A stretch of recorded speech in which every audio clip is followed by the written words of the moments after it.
Okay, let's see. Okay, looks like I'm live. I am live. All right, so at least according to the red thing in the upper left-hand corner, I'm live. So I'm going to be doing our 149th Timeout Tuesday today. That means that for the last 149 weeks, without missing one, we've been coming to you live to chat about things that are going on in the dojo, things that are going on in the world, stuff that comes to my mind, I guess. I appreciate anybody that has been watching and watching the recorded versions, commenting, all that kind of stuff. I do appreciate that very much. So here we are. It's 149 episodes.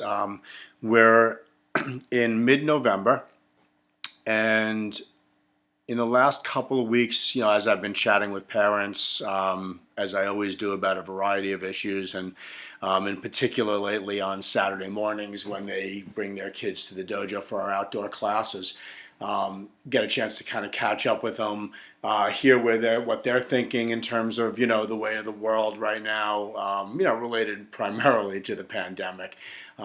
And I've been spending a lot of time talking to them about what we're doing, why we're doing it, why we continue to do the Zoom classes, why we do the outdoor classes but not indoor classes yet. I like to make sure that they understand where I'm coming from and what's driving our decision making. And as I've mentioned ad nauseum on these videos, what drives our decision making is super simple. It's what we think is in the health interest of our members, our team of instructors and front desk, myself, my family, and really all the families of anybody that steps foot on our premises. And that's really, as I've mentioned to you, what really drives us. But one of the things that I heard several times actually throughout the past couple of weeks as I've been chatting with parents is that they expressed gratitude that we have been a stable constant throughout this pandemic for their kids, whereas pretty much everything else has been in turmoil in some way, shape, or form. I mean, their school, their after-school activities, their scouts, their religious training, even their parents' work, not habits, work scenarios, whether they're working home or not, the kind of risks that everybody's trying to avoid. All of these things have been changing, and certainly, obviously, even their training at Millennium has changed to primarily Zoom classes all the way up until recently when we started doing our outdoor classes. But I was really happy to hear that they viewed what we were doing as being a stable thing that has sort of helped ground their kids, provide them with a physical activity, a cerebral activity, and that's been, pretty much a driving force behind why we have taught. I just did some quick math, and it looks like so far we have taught 720 classes on Zoom for our karate students, and probably another 300. I'm sure we exceeded well over 1,000 if you take into account our fitness classes.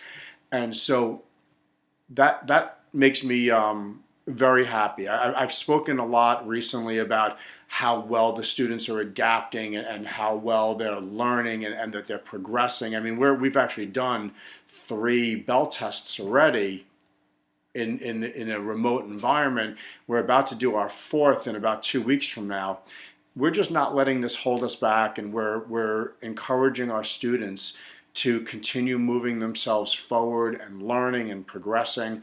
And I'm really proud to be able to contribute to some sense of normal for the kids, while they have to endure something very abnormal in almost every other area of their life. So anyway, that's really it. That's all I wanted to really talk about today. I wanted to kind of express my gratitude back to the parents and to the students for allowing us to be that stable force for them. It's very important to us that we contribute to their well-being. That's kind of what we do here. And so with that said, I'm going to sign off for today, start preparing for our classes this evening.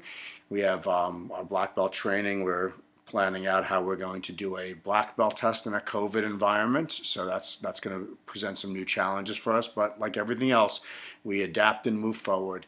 So I guess, given where we are in the world right now, given the direction that things seem to be heading as it relates to the pandemic throughout the country and pretty much every state, every county at this point, in particular ours that we live in, I really hope that people develop more community spirit and move away from a polarized spirit, really thinking about how we can help our neighbors. And helping our neighbors takes a lot of different forms in a pandemic. The thing that's going to keep businesses open and operational, that's one thing. That's basically, stemming the tide of this thing, wearing a mask, staying socially distant, avoiding crowds. I mean, that's really just, it seems so redundant at this point to even say that, but that's the thing. We also have to get people to the point where they're comfortable going to places and comfortable engaging with people again. We've got to return back to normal. And the only path that I've heard that makes any sense and is supported by science at this point is the distancing, the protecting each other through the use of masks, avoiding large crowds, and doing that religiously until we see something like a vaccine that everybody feels is safe enough to take so that we can actually make this thing go away for real. And sadly, we're not there yet. A lot of other countries in the world are not there yet either. We don't stand alone on this. A lot of countries are not doing better than us because they've failed in the same ways that we've failed to fully commit to protecting each other. And I know, as someone that just teaches self-defense all day long, every day, we want to avoid conflict. We want to do everything we can to help people, and we want to do everything we can to help those that need our help. And if that means that I've got to do certain things to protect other people so that they don't get sick and die, I'm all for it. I'm in 100%. And I really, really hope other people that are not necessarily there with me yet get there. And I hope it doesn't take something terrible happening to get them there. I hope that they're able to see that we're heading down a path. There are choices that we can make, and we can make this thing better, but we're going to have to cooperate to do it. So jump on board, guys. We're all on the same train here. So anyway, I hope everyone has a fantastic day today, and I will catch up with you on episode 150 next week. Wow, it's a lot of videos. Talk to you later. Peace out.